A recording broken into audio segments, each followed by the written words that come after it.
And welcome into a series victory edition of Spits and Suds. I'm Gavin Spittle of 105.3 The Fan. It's Saturday night. The game started at 7, so that means we have plenty of time to crack those Frosties. And it's collaboration Saturday night, so my guest is already cracking his. There's a nice one right there. Cheers to you, Gavin. Cheers to Joey Erickson of Locked On Stars. Absolutely love doing collabs with our podcasters across DFW, and we have one of the tops tonight with Joey Erickson, good friend, great podcaster. Please check him out at Locked On Stars. How are you tonight, my friend? Well, I appreciate the tire pump, Gavin, as always, and I'm fantastic. I have to say, this grapefruit wheat beer I was telling you about early actually goes down pretty smoothly. So shout out to the Boulevard Brewing Company. This is in Kansas City, Missouri. So shout out to them.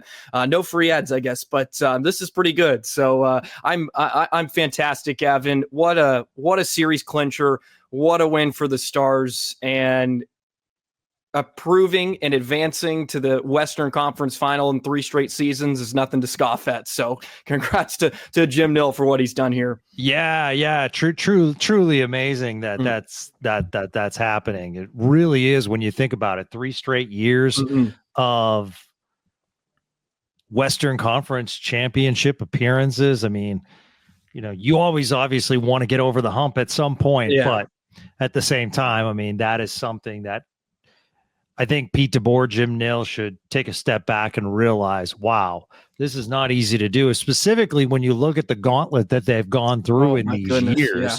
And I think this year is as comparable as last year. I mean, you did have the Stanley Cup champions and the Stanley Cup champions the prior year, but Colorado and then the President's Cup trophy winner in Winnipeg, 2 heck of a teams.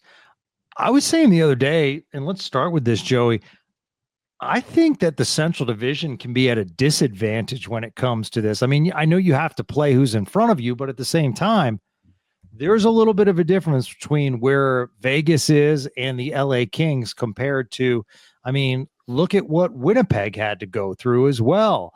They went to 7 with the hottest team in the NHL in St. Louis. Then, here's the Dallas Stars. So I feel as though Edmonton might be a little bit more fresh heading into this series. Yeah, they probably are, and they were last year for the most part. I think everybody echoed the sentiment that Dallas had the rougher road to get to the Western Conference Final, and even Minnesota. Look at the fight they gave Vegas in that first round because they were finally healthy. They finally got everybody back, and they took them to the brink. And frankly, probably should have won if they were a bit cleaner throughout the series.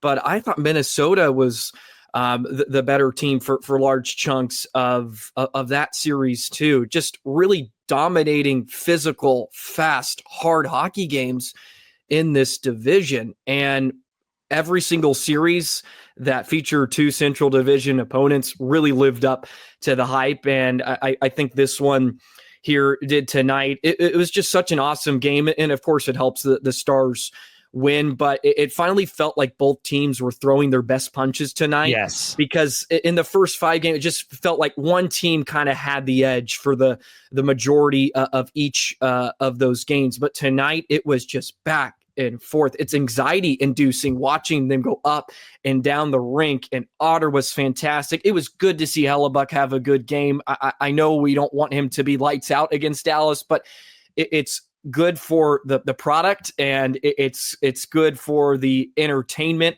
of a series. And he was really, really good tonight. The Stars were as well. And they find a way to just push through. They find a way to survive in advance. And I think you have to give Dallas a lot of credit for doing that, because this is not the same team we saw a year ago. It's not even the same team 3 months ago with all the injections into the lineup at the trade deadline. And they've just found a way to get it to come together, I guess, at the right points. And this melting pot of all these different different personalities, and different dilemmas. I mean, the last month of the season was just awful, and they've just sort of flipped the switch. And Pete DeBoer deserves a lot of credit for that. He deserves so much credit for what Dallas has done under his tenure. It's remarkable. And once again, I think he coached a really fantastic series. He jumbled the lines a bit once again here tonight, and he pushed the right buttons, and the Stars get it done on home ice. Yeah, specifically after the game, you're on this like amazing high, and then they pan to Mark Scheifele, and there are so many of us that are involved in sports or in just in life when your dad has been crucial in what you've been able to accomplish. And I can't comprehend losing a father and then losing a series. I mean, so many, you see hockey players after they lose a series and how they break down. Nikolai Ehlers after the game, breaking down, probably knowing this could be, possibly the end of his run in Winnipeg. Correct.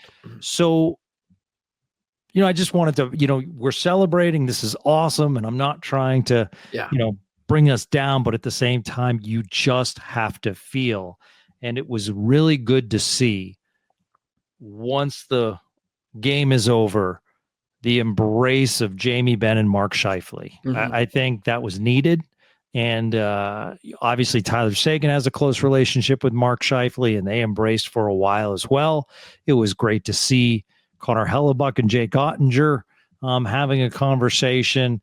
And the other thing is when these team handshakes happen, I'm always reminded of the respect that Pete DeBoer has for the opposing team, in that players truly want to shake his hand and just spend a moment with him. That's why he was an assistant coach with the Four Nations. And that's why, he gets jobs. He's well respected in NHL circles.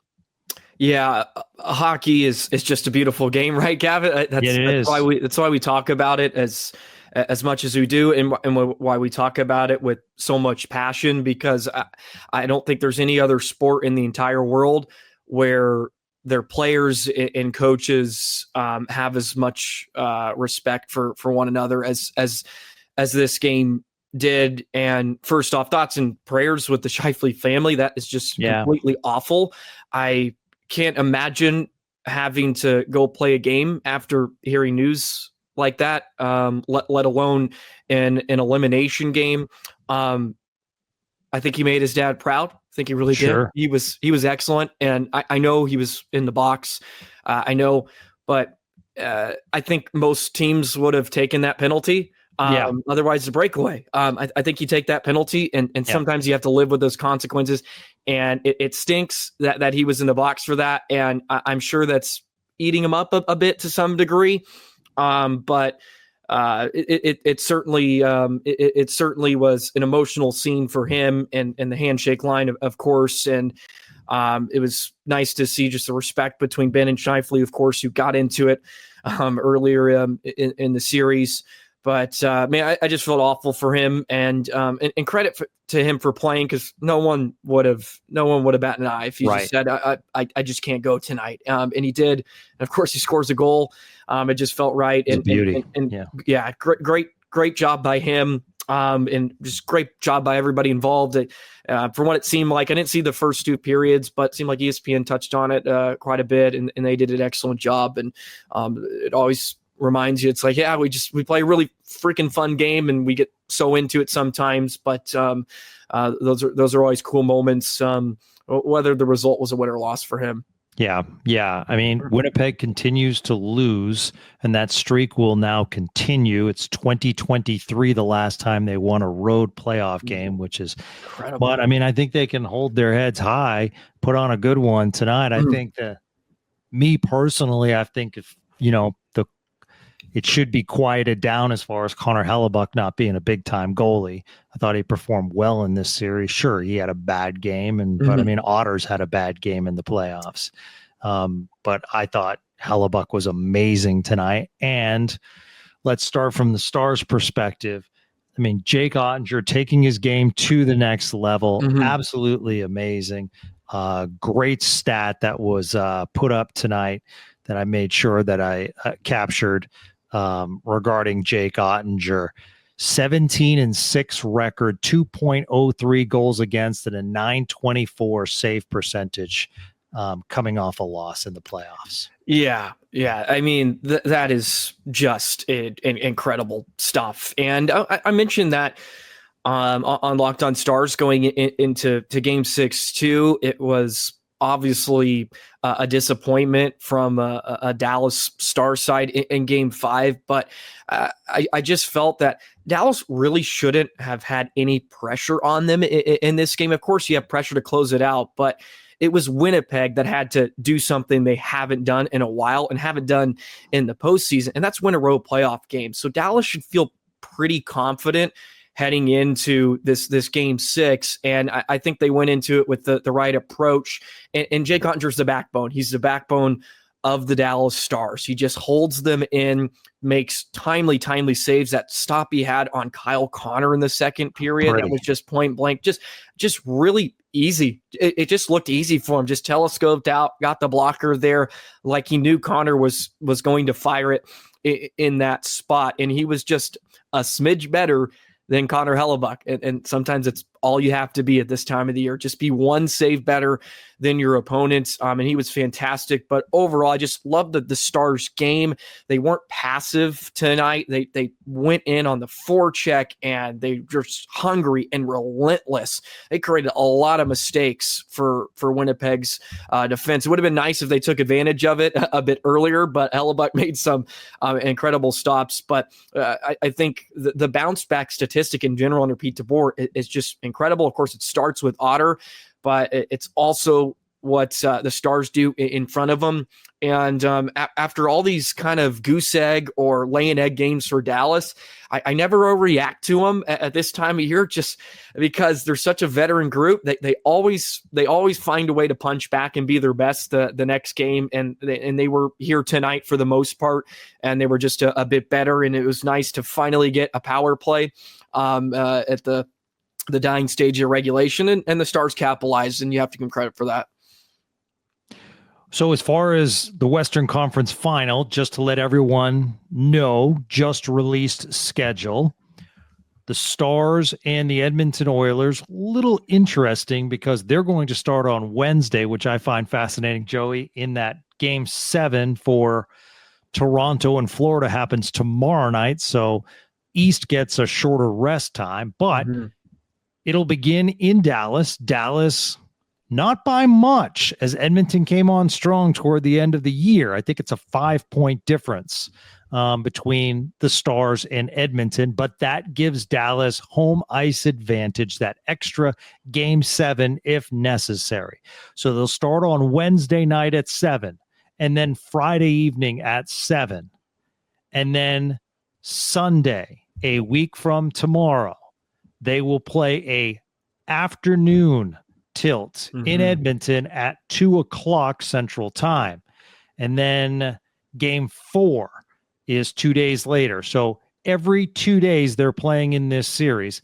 May 27th at 7, May 29th at 7, May 31st at 7, and June 2nd at 7. So all 7:00 Central starts, which is nice, minus the May 25th 2 p.m. start. I do love those 7:00 starts. we were the last two series, but the reasoning is that you're going to have the East go one day and you're going to have the West go one day. Yeah, this is much better for everybody's sleeping schedules, and I'm really looking forward to this series once again. Edmonton, at the beginning of the year, I had them winning the Pacific and winning the West. I just thought they made a lot of great moves in the offseason, and it just felt like they sort of, I guess, underperformed for the most of the regular season. I know they had some injuries here and there with their big boys, but I was watching the other night in that game against, who were they playing again? I can completely blank. Vegas. Sorry. I was completely blank there. I was watching that game and I was like, Oh gosh, here we go again. Feels like Skinner's kind of figuring it out. So it's going to be, it'll be a battle, that's for sure. But looking forward to it. It's a rematch, and I think that's always good for the storylines and such. Yeah, absolutely. And the interesting aspect, we talk about Dallas having Mikko Rantanen this time around. Mm-hmm. One of the things Edmonton has is scoring depth. Mm-hmm. It's no longer just the Connor McDavid and Leon Draisaitl show. And yeah, Zach Hyman is, of course, everyone knows. But, you look, for instance, at game 4, Adam Henrique scores 2 goals. Evander Kane nets a goal. He's been awesome. Yeah. So, I mean, there's, you can't say, all right, shut down McDavid and Draisaitl, you're good to go. This is a 4-line Edmonton team now. So it's going to be an interesting series. Excited about it. But tonight we celebrate. My question to you, if you're Pete DeBoer, let's start with this, Joey, and then we'll take some tweets that you guys threw to us on X. Would you continue to go 11-7 by the performance of Miro Heiskanen? And by the way, with Alexander Petrovic only playing just under 10 minutes, and Liam Bichsel actually wasn't out there much as well. Interesting, it just went into overtime, but all those minutes tonight, and your extra defenseman only plays about 9 minutes, 50 seconds. Yeah, he was riding the big boys. There was a shift at one point in the third period, and Harley and Heiskanen was out there, and I was like, if that was game 5 or 6 or game 5 or 4, I don't know if we would have saw Miro out there at that point. It was when the game was in balance, of course, and Dallas was looking for some offense. I think they're gonna probably roll it back to 12-6. Miro looked awesome. Yeah, he did. He looked incredible. That one third period rush he had, he went in, he dangled a bit and tried to work it in front. I'm like, all right, 4, here we go. Like I see you, pal. I see you. You're feeling confident once again, and that's great to see for Dallas. And as much as I've loved Petrovic and Bichsel together, it just feels like the right time.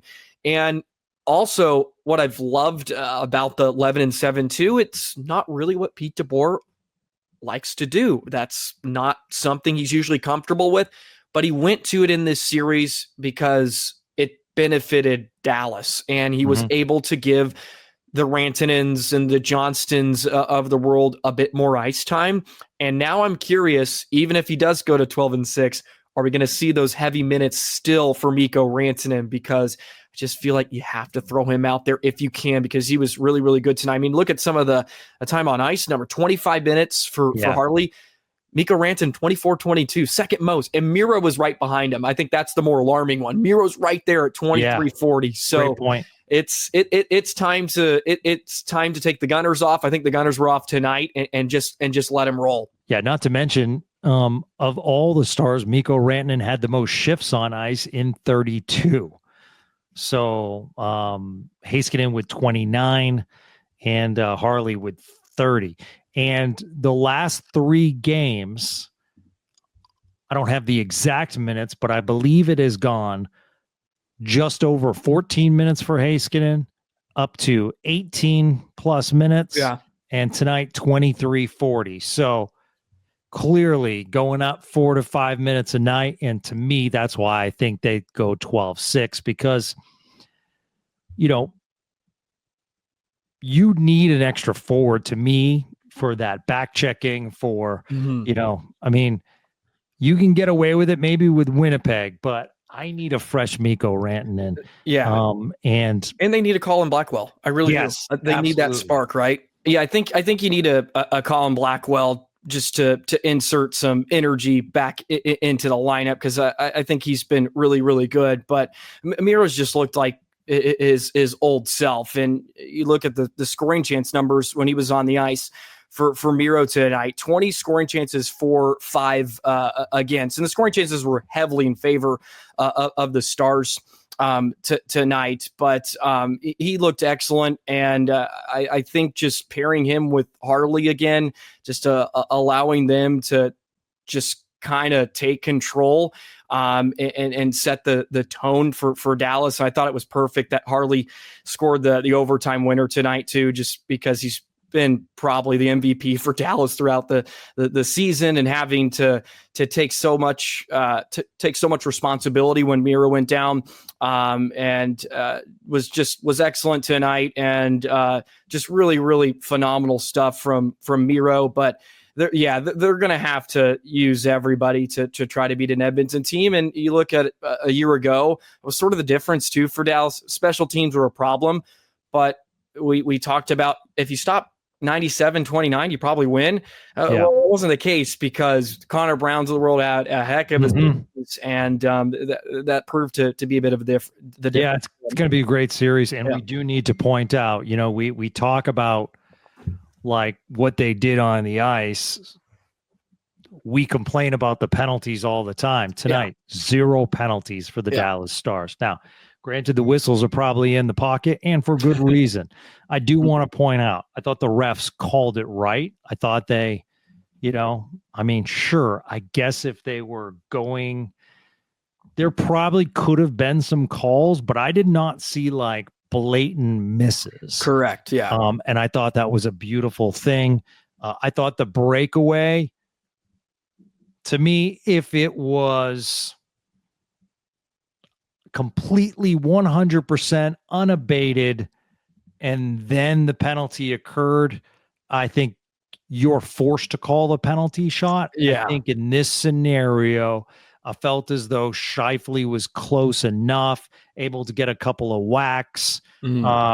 I think that actually probably was the right call. And Fleury was tracking back too. I don't know if he would have got to him, but I thought it was a fair call too. If it's in the regular season, is it a penalty shot? Could be. Probably. Yeah. Like, I really do think that probably it's 75-25. They give that to Steele. But I wasn't irritated by it, and I'm okay with the series ending on a goal during the action. I'm okay with that.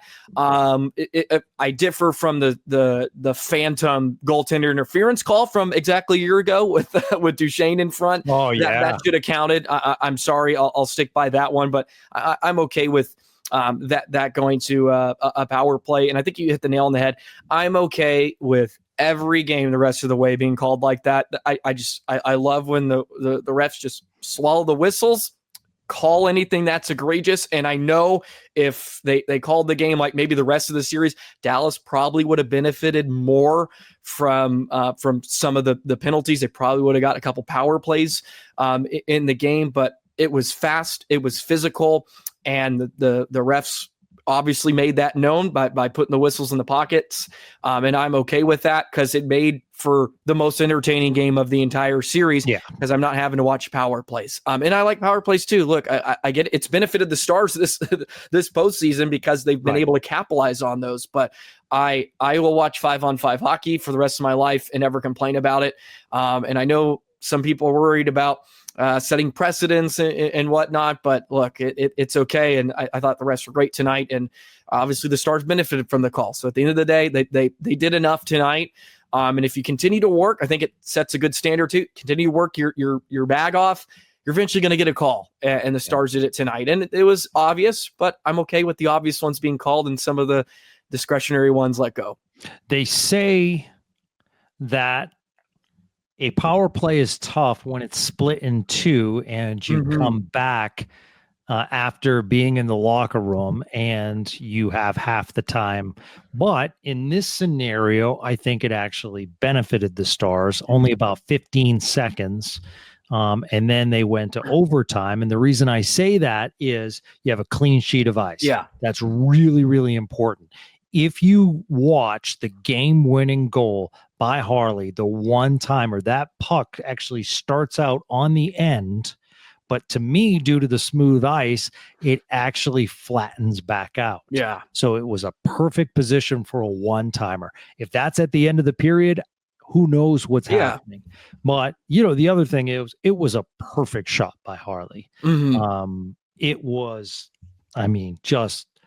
I don't know of any goalie that stops that unless they're in that position. And steal shot too, right? I mean, both of the Stars' goals were just perfectly placed on one timers. On one timers. That's how you got to beat good goaltenders too, so they don't expect it. I think there was a partial screen in front of Hellebuck too, a bit, and Harley went against the grain. But I've always said too, Gavin, you mentioned when the power play is split up. I love that when Dallas takes the penalties. Seems like Dallas takes a lot of those penalties. Yeah. But I always love that. I don't know what it is, but when that happens, I've always said if it's at the end of a period or end of regulation, I'm like, okay, they're getting through it. I just always think it disrupts the rhythm for another team having to kind of regroup. But credit to Dallas, they didn't really allow that and they went after it. But I've always said that, like, I always feel comfortable when Dallas is going in. There's maybe a minute and a half left. I'm like, they'll be all right. They'll kill it off. Maybe it's just 20 minutes. I get to just accept the reality that they're on the kill or something. But and Dallas's kill is pretty much unbeatable here currently. But I've always liked that. And that's why I think I give Dallas a lot more credit for what they did because it wasn't going all that perfect off the hop. They got a decent look with Rantanen on the one-timer, and Hellebuck made the save. And then after that wasn't a whole lot, but Seguin with a great pass. Credit to Marchment. I know he had a bit of a rough series, but thought he looked excellent tonight, which was good to see. I thought he was going to be the best Dallas Star in the series. I predicted that just because I felt like this would have been a series that benefited him. It really didn't in a lot of ways. A lot of bonehead penalties, and I've seen you throw out on X. You weren't very happy with a lot of the penalties in the series. I wasn't either, but I thought he played some of his best hockey tonight. He was able to get into that puck on the sidewall, brush it to Seguin, and then boom, a beautiful shot from. Yeah, Harley. I think that tonight's a perfect example. You can play hard and limit your penalties. Yeah. You know, threw a huge hit on Ehlers, threw a couple big pops tonight. Yeah, absolutely. Also want to point out this year alone, after the Stars defeat in game 1 to the Colorado Avalanche, they have won 6 straight at home. Yeah. So home cooking is a beautiful thing in these playoffs for the Dallas Stars. Yeah, I mean, the building's just awesome. Yeah. I love watching the pop of the AAC. So shout out to all the Stars fans out there. They've made it a true home ice advantage here this season. And a game where home ice hasn't really meant that much, it feels like, or really hasn't been that much of an advantage, but it obviously has been for Dallas after we've seen some stinkers on the road. But also, like, I came out even after some of the shutout games, and sometimes you just have to tip your cap. I know we're watching from a Stars perspective a lot of times, but sometimes I have to sit back and just think, like, that's how Winnipeg felt in game 5, or that's how Winnipeg felt in game 1. Like, sometimes you have to tip your cap. Like, these are great teams, and Dallas isn't going to dominate every single game. Yeah. And they didn't dominate every single period tonight. There were some lulls in the game, and you just have to weather some of those storms. I mean, they've just put on a performance on home ice. They got a couple of OT wins now.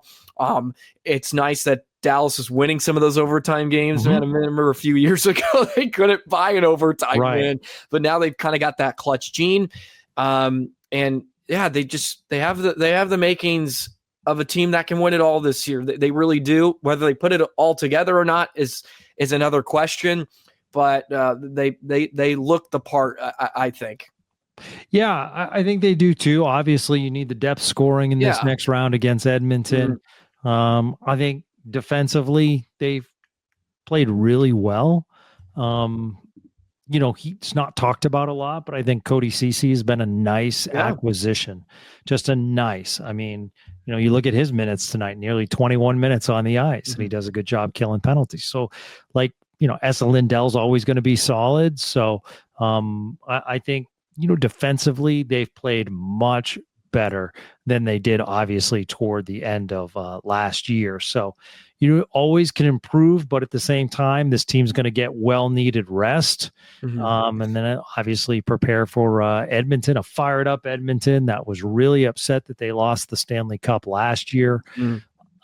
Depending on who wins in the East, I'm sure they'll be even more fired up if it's Florida to get that rematch going. I actually did have Toronto going to the Stanley Cup, which is pretty rare because Toronto's not good in the playoffs. No. So I mean, we'll see. I also had Winnipeg going. So, but I learned my lesson. Probably picking the Central is awful tough.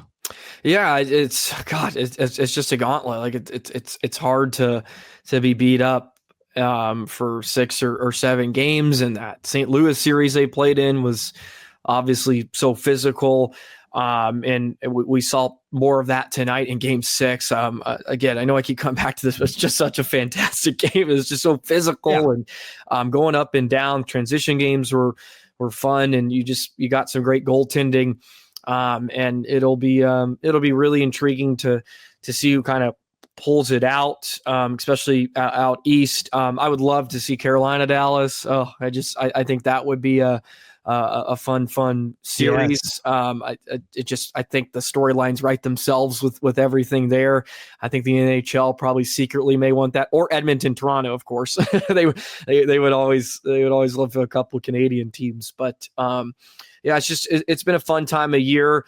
And credit to the Central Division for living up to the hype, man. All these 5-game series, can't have those in the second round. It's got to go at least 6. So credit to Dallas for laying a stinker in Game 5. That way they could come back home. And for whatever reason too, like Dallas just when they clinch, it is at home.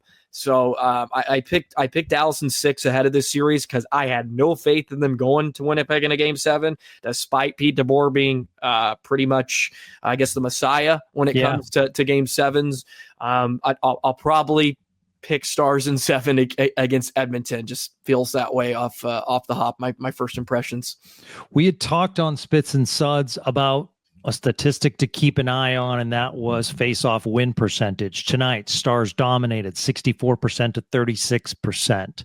Okay. Always good on the dot, but tonight specifically, that's the most lopsided it's been in the series. I'm actually shocked to hear that too, Gavin. I felt like they weren't winning a single draw at one point. So I really didn't. There was one, maybe it was just the second period when they were kind of getting hemmed in. But I felt like Winnipeg won so many faceoffs and they were getting good looks off of those draws. And that right there is why it's important to win some of those faceoffs. So I'm honestly surprised to hear how lopsided it is, but you're absolutely right. When Dallas is doing that, they're going to be in good shape. And usually Jamie Benn is a big part of that. I'm curious just to see some of the numbers individually. Hintz goes 5 for 14, so he wasn't very great tonight. Johnston 4 for 8. How about this? Matt Duchene 15 of 17 tonight. Wow. In the dot. That is great. 15 of 17. See, those are the little nuggets. I love those nuggets. 7 for 7 in the offensive zone for Dutchie. And that line, by the way, they turned back how did they not score a goal? Yeah. And they spent 2 minutes. A lot of pressure. And the offense, they look great. But right there, Duchene, he kind of chugged the rock for Dallas. 15 for 17 in the dot. That's remarkable. Yeah, absolutely. All right, let's take some of your tweets from X. We have a collaboration going right now, so a collaboration celebration with the great host of Locked On Stars, Joey Erickson, and I'm Gavin Spittle of Spits and Suds. All right, Jordan Harper says, who will have home ice in the next round? Super simple question from Athens this morning. Well, technically right now, my friend, it is the Dallas Stars. Whoever wins Game 1 has home ice advantage, right, Joey? Yeah. Well, Stars haven't shown that they're very good in Game 1s, but hey, they did rectify that in this series, so it'd be nice for them to get off to a good start. But correct, whoever wins Game 1 is the true home ice advantage. Absolutely. Why Joe number 53 is elite says that barn was loud for only having 2 goals to celebrate. Yeah, I thought the Stars at times with no goals gave the crowd some energetic feel with, like you mentioned, Joey, some nice hits, some big saves. So they were certainly into it. I couldn't believe Otter made that one stop too. We didn't touch on that. I know we've gone 30 minutes, but I know. I saw the pass to Appleton. I almost looked away. I was like, you're kidding me.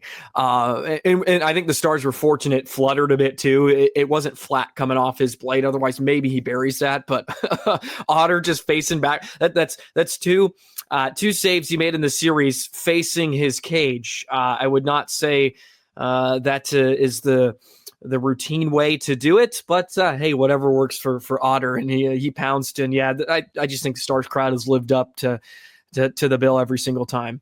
Absolutely. All right. Our friend Wasuko with the wifey celebrating Otters better. Boy, I'll tell you what, that is awesome. The wifey wearing a sweet Stars cap and a sweater. Oh, I see it. Yeah. That's a beauty right there. And a shiner, baby. That's my drink of choice right there, Gavin. If I had one of those. But again, the grapevine or the grapefruit wheat beer is going to work tonight. Says a really intense series. Let's get revenge. Cheers and stick taps to you, Gavin, and also Joey and y'all. Well, thank you so much. Really, really appreciate that. Eris sent celebration and a couple pictures of a Frosty. Fat Jimmy says 11-7 has to be over now. No, I'd like to reacclimate Miro these last few games, but it feels like too many minutes on Mikko. Thoughts? Yeah, it's a great question. I think we sort of hashed that out, but I think it is a bit too many minutes for Mikko too. But I like that they're getting him out there. It felt like in this game too, DeBoer was just going to throw everything as much as they could at Winnipeg to try to finish it off. So maybe Mikko played a bit more than he maybe normally would have. But as I mentioned, with Miro and Harley being out there in that third period kind of paired together, this just felt like, okay, DeBoer's like, okay, we're going to get the big boys out there and we're going to try to finish this off. That way we don't have to worry about a game 7. And I think it benefited them here tonight. But yeah, you go back 12-6. You can either get back in there if you want, depending on the matchup. I love Blackwell. Get some spark and energy back out there and roll some of the roll kind of the 4 lines that we've seen in the past. And you mentioned that's going to have to match up against the depth of Edmonton. That is better than it was a year ago. Yeah. Yeah, absolutely. At CMB Palmer, yet another Alberta craft beer, this time the Far Hefe. Boy, that looks delicious. It's a really simple can with, I believe that would be the province, but it's in the German flag colors. Cheers to an absolutely spectacular effort by the Jets after going down 3-1. Look forward to the West Finals. I mean, definitely cheers to the Jets. They went out fighting for sure. Matto says conference finals time number 3 feels oh so good. Harley is goated, enjoying this one in the hot tub with the fiance. Kudos, and that is a twisted iced tea. Nice. I may not be in the hot tub after this, but I was thinking about the bathtub. That may be too much information for you, Gavin, but I think I was going to maybe relax and enjoy another cold one. Well, I mean, the key word, Joey, is fiance. Yeah, fair enough. I'll be by myself.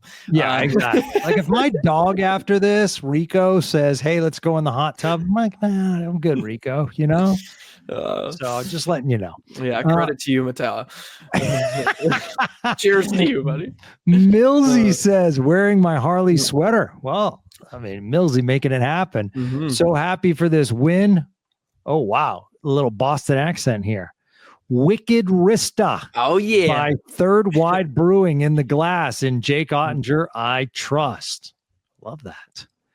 Man, and you spoke on the Otters better chant earlier, and I said that at the beginning of the series too.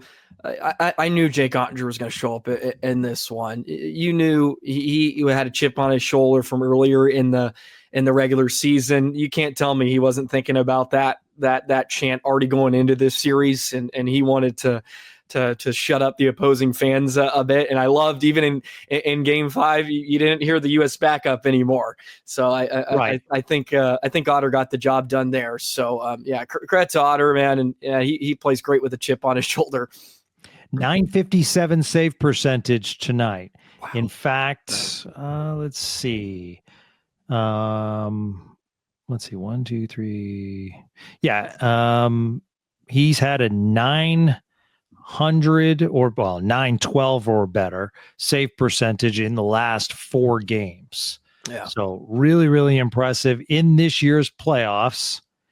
8 wins, 2.47 goals against, 919 save percentage. So that'll work. Yeah. Yeah. and we've touched on it a lot. He set such a ridiculous standard after what he did against Calgary. It's just so hard to live up to that. In the regular season, even we look at him with such a microscope, and it's just so unfair. And he's still just he delivers most of the time. He just delivers, and he's been great all postseason long. Yeah, he really has been tremendous. Let's see. Dylan Moreland says you were cheering for the right team, and that's all that matters. All right. Let's see. X-Nina. Of course, it was Thomas Harley. He loves an OT game-winning goal. That's a great point. He's been terrific. Yeah, he has some clutch genes in it, doesn't he? Yeah, said after the game, that's his biggest goal. Absolutely. Why wouldn't it be? He's the king.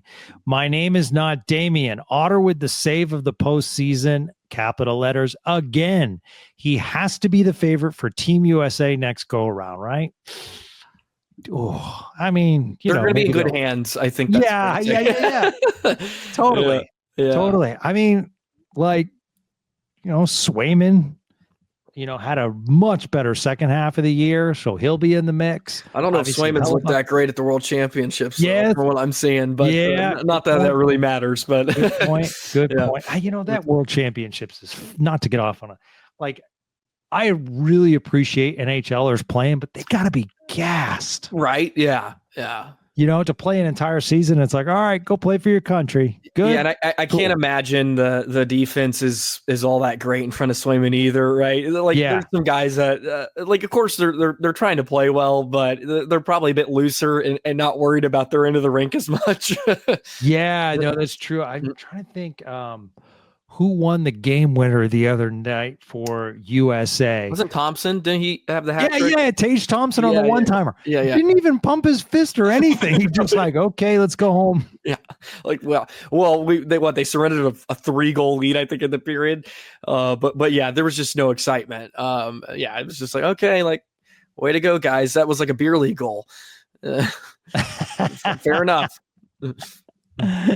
Yeah, no, absolutely. But let's see. Robbie G, how concerned should we be about the lack of depth scoring this last series? Yeah, sure.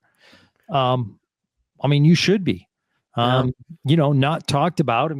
He does play a two-way game, so we do have to take that into consideration. It's the entire game, but Wyatt Johnston was quiet in this series. Yeah. Yeah, no, he definitely was. He had a fantastic, I can't remember what game it was now. It may have been game one, but he had a really strong game. But yes, for the most part, he was quiet on the stat sheet. And that does give me some worries. But it is nice. Dallas has a guy, they know they have someone that they can kind of go to. And someone I'm even more concerned about more than Johnston would be Jason Robertson. Just haven't really seen him do much of anything. That really concerns me because he can be such a great goal scorer, and we're just not seeing it enough. And he's had some flashes here and there, and he's probably hurt. I get that. He's probably playing through whatever lower body injury he's dealing with. But gosh, they could use him to score a goal. He doesn't have a goal in the series or in the postseason, does he? Since he returned, he just got an assist. Yeah. So they could use him. But it was not Steele scored a goal for you tonight. That was big. And he does a lot of other things for you. But you could throw Duchesne in there, Sagan, all those guys, Marchment in there as well. Mm-hmm. If they can start finding the back of the net, could be good. But I would be concerned against a very, very good Edmonton team. I really would. But the great thing is sometimes from series to series, it can just change. And then all of a sudden you get that depth scoring. And we kind of saw that against Colorado. I felt for the most part, the depth scoring was pretty good. And then Mikko put the cape on the last 3 games. So hopefully it kind of comes back in the Western Conference Final. Christopher DeHardy, live from Indianapolis, had my Stars jacket and hat with me today in the Indianapolis Motor Speedway Media Center for good luck. As I covered Indy 500 qualifying. wore my Otter jersey to dinner with my parents, and got home just in time to see the goal, grabbing a very cold Coke tomorrow. Nice. So I've actually kissed the bricks in Indianapolis. Very nice. Yeah.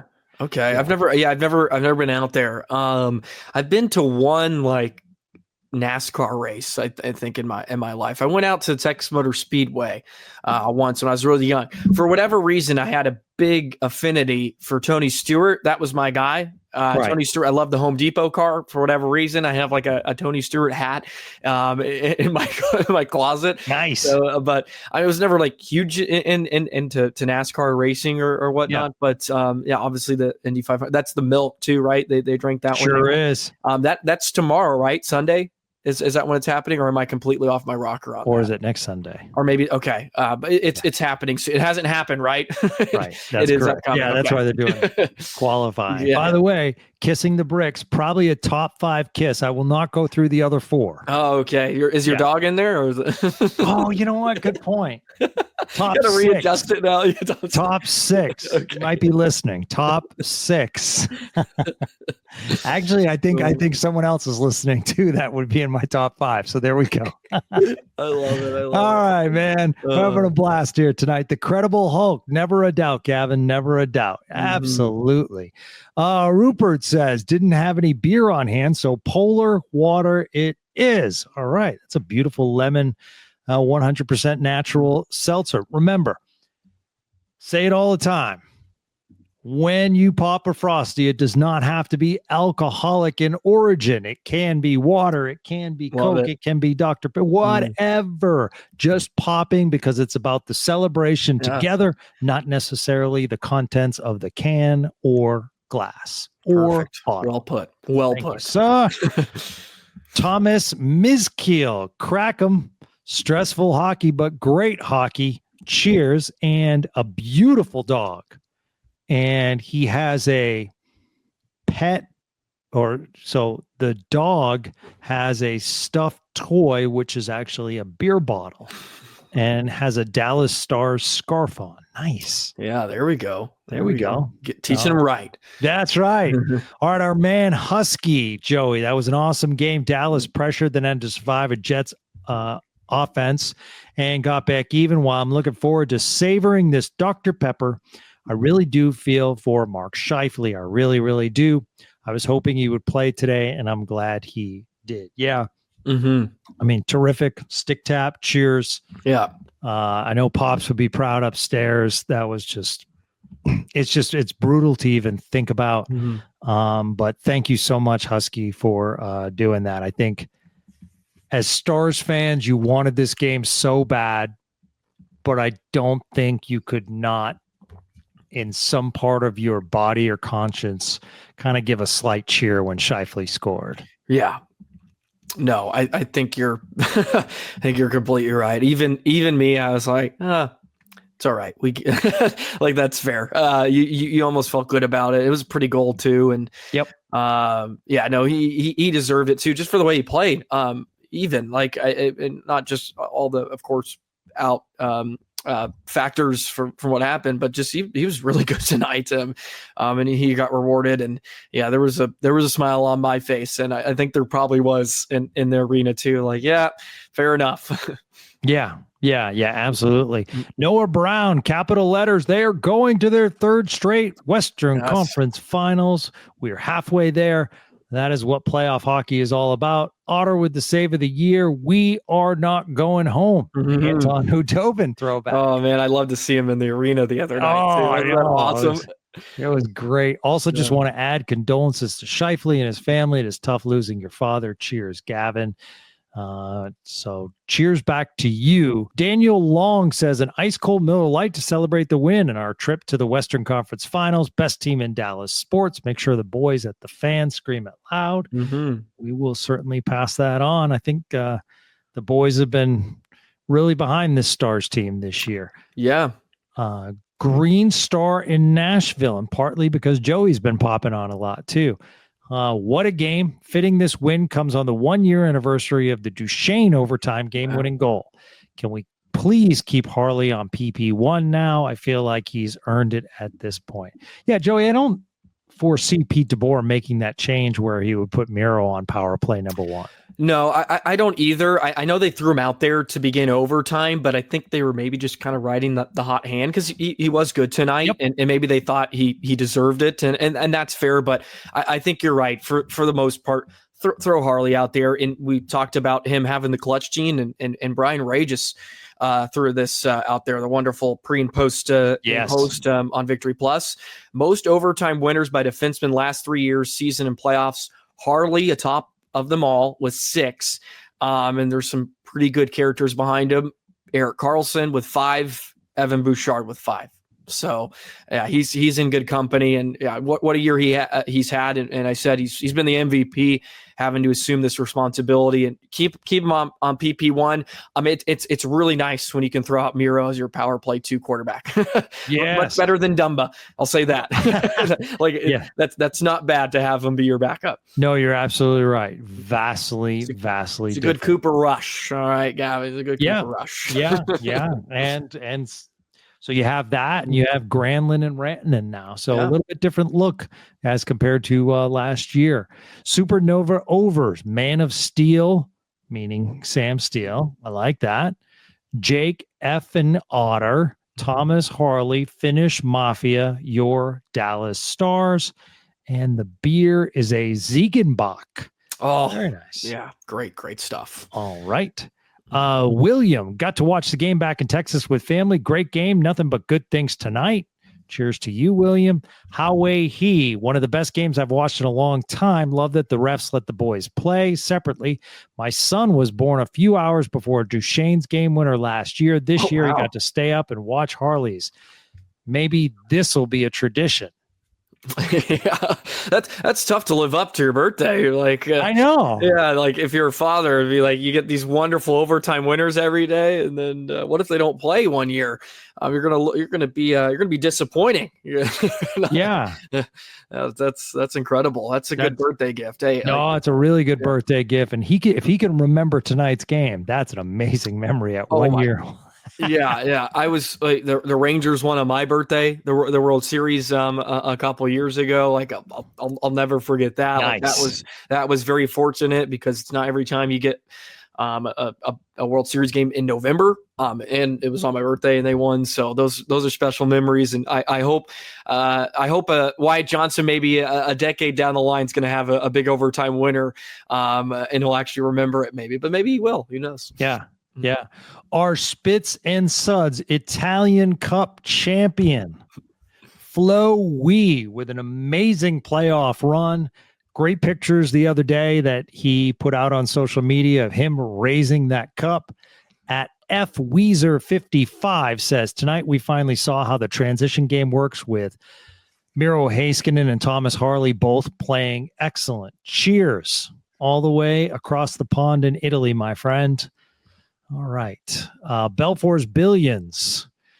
Frosty. Nil is going to need a drink when he signs Harley's next deal. And Belfour is drinking Found North. Ooh, wow. That is a beautiful looking light whiskey. Very nice. Mm-hmm. Okay. Fuzzy Wuzzy Boom Boom. Cheers. Fuzzy Boom Boom, baby. Yeah. That's my guy right there. Get to drinking, buddy. We're going back to the Western Conference Final. Close enough.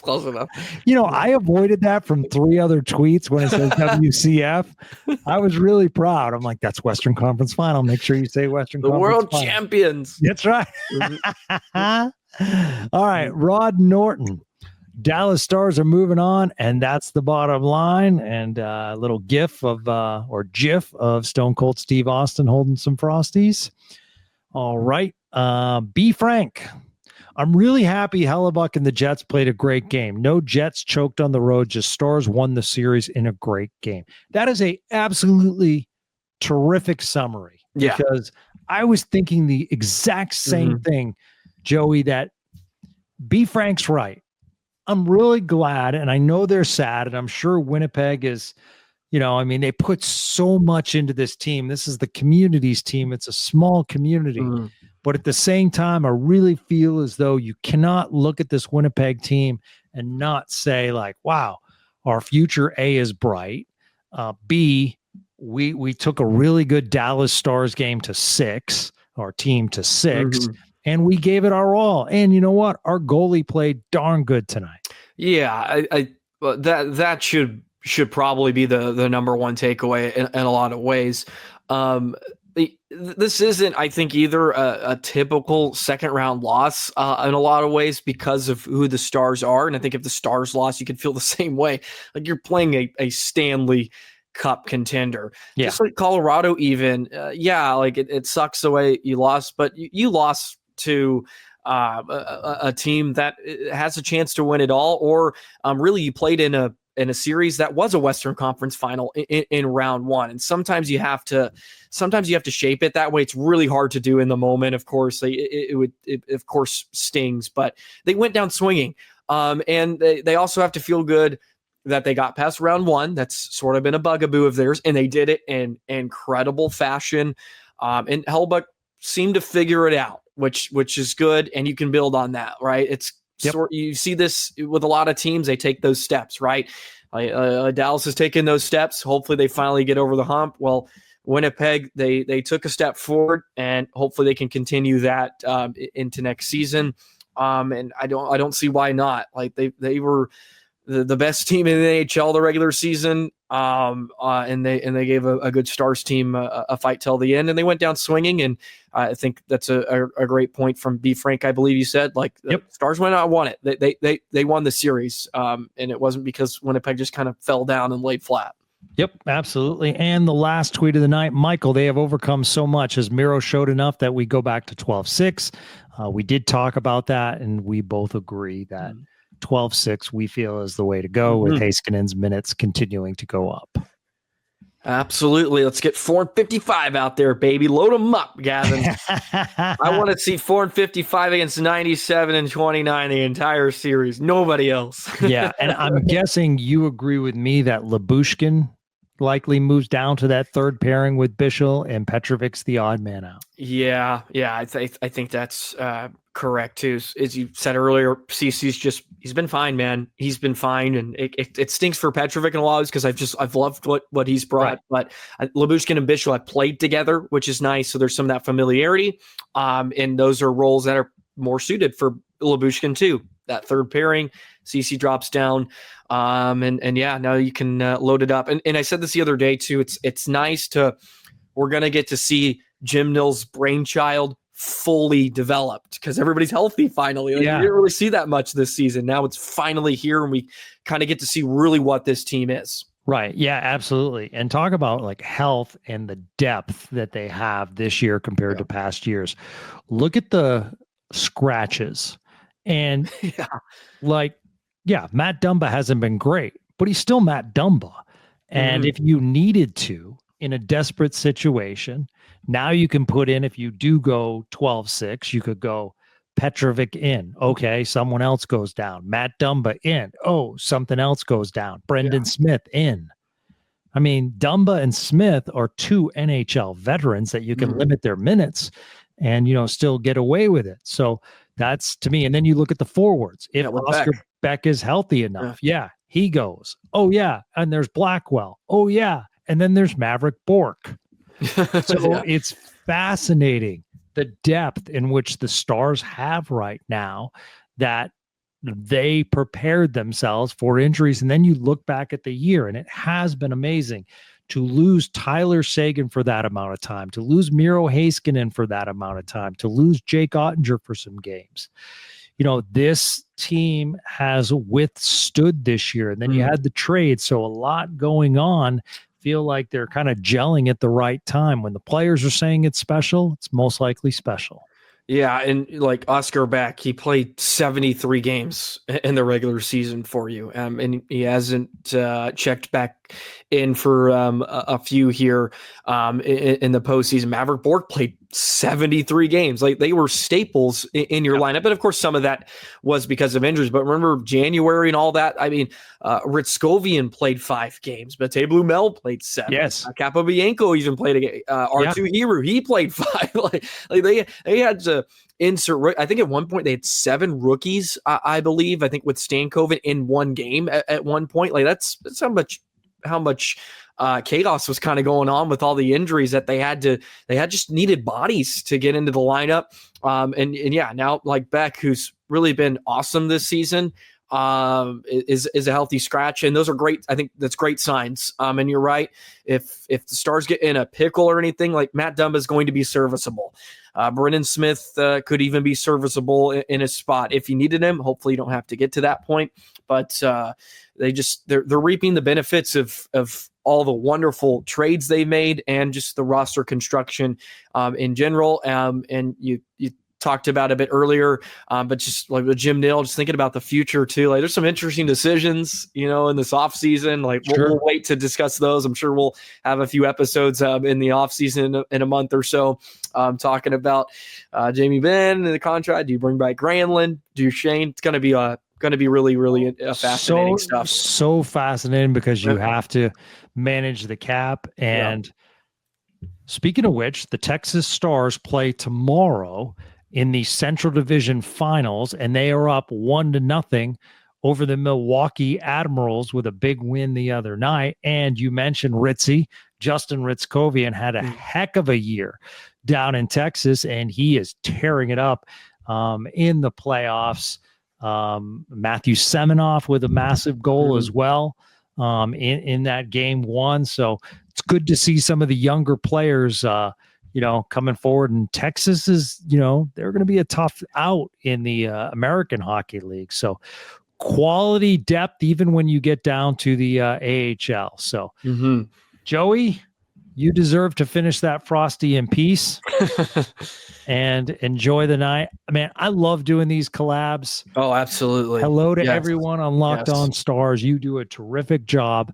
Thank you so much, man. This has been fun celebrating with you, and I'm so glad we could do it together. I'm sure we'll be talking as this Western Conference Finals rolls on. Yeah, well, let's make it happen for sure, because I know my listeners love to hear other perspectives. It's good for them to not hear me talk for 30 minutes a day. Sometimes it's good to switch it up. It's good for my brain too, just to just toss around and shoot the breeze a little bit. I appreciate you having me on as always. And yeah, this was awesome. Hopefully we can do it again. And yeah, it's just been such a fun season. I love talking hockey, and this is just such a great time of year for all of us. And appreciate what you do over at Spits and Suds. I know we have a lot of crossover listeners that like to bounce back and forth, which I hope everybody does. Like I like everybody to get their fix of Dallas Stars hockey on. There's a lot of options now, which is awesome. Yeah, no, it certainly is. So stick tap to all the listeners out there. You guys deserve to celebrate tonight, tomorrow, Monday, Tuesday. We get going on Wednesday. So kudos to all of you throughout the year that have listened to Joey, that have listened to me. And of course, we're going to keep chugging along. It's been a terrific collab. For Joey Erickson, I'm Gavin Spittle of 105.3 The Fan. Raise the Frosties. Here we go. Back in action, but we'll have episodes prior to that on Locked On Stars and on Spits and Suds. Until then, have a wonderful I knew I was going to screw that up. Celebratory night. Have a great day, everyone. See ya.